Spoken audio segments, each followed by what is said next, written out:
Hello everyone, আসসালামু আলাইকুম। তোমরা সবাই কেমন আছো? আশা করি সবাই ভালো আছো এবং সুস্থ আছো।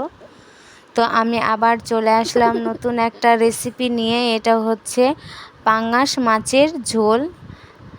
তো প্রথমে আমি মাছগুলোকে কেটে পরিষ্কার করে নিয়েছি, তারপরে এবার ধুয়ে নিচ্ছি। লবণ দিয়ে মাছটাকে ভালো করে ধুয়ে নিয়েছি। তোমরা পারলে লবণ দিয়েও হবে, একটু ঘষে নিলেও হবে। তো ভালো করে লবণ আর হলুদ আমি মিশিয়ে নিচ্ছি, ভালো করে মিশিয়ে নিতে হবে। তো এখানে আমার হলুদটা একটু বেশি হয়ে গেছে, তোমরা পারলে একটু হালকা চেষ্টা করবে।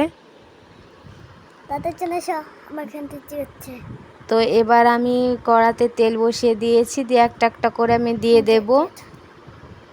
তারপরে একটা একটা করে দিয়ে দিচ্ছি আমি। তো এই মাছটা মানে কড়াই দেওয়ার পরে খুব তেল ছিটকায়, সেজন্য আমি একটু ঢেকে দিলাম যাতে তেল ছিটকে আমার গায়ে না পড়ে যায়। তো দেখো লাল লাল করে সবগুলোকেই আমি ভেজে নিয়েছি উল্টে পাল্টে। তো আমি ক্যামেরাটা খুবই দূরে ধরেছি যাতে ছিটকি না আসে, আমার খুব ভয় লাগে এই মাছটা রান্না করতে।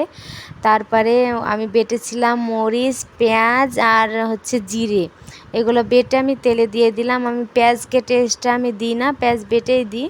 তো ভালো করে এবার নেড়ে চেড়ে নিচ্ছি, নিয়ে হলুদ আর হচ্ছে লবণ দিয়ে দিচ্ছি, সেটা তোমাদের সাথে দেখানো হয়নি। তো ভালো করে এবার মাছগুলোকে দিয়ে ভালো করে নেড়ে চেড়ে নিচ্ছি। তো এবার আমি যেটুকু ঝোল নেওয়ার দরকার আমি পানি অ্যাড করে দিয়েছি। তো দেখো কালারটা কত সুন্দর হয়েছে। আমি নামিয়ে নিলাম, দিয়ে হালকা হালকা ঝোল রেখেছি, তাতে কত সুন্দর তেল চোয়াচ্ছে। তো খেতে জাস্ট দারুণ হয়েছিল। তো আজকের ভিডিওটা এই পর্যন্ত।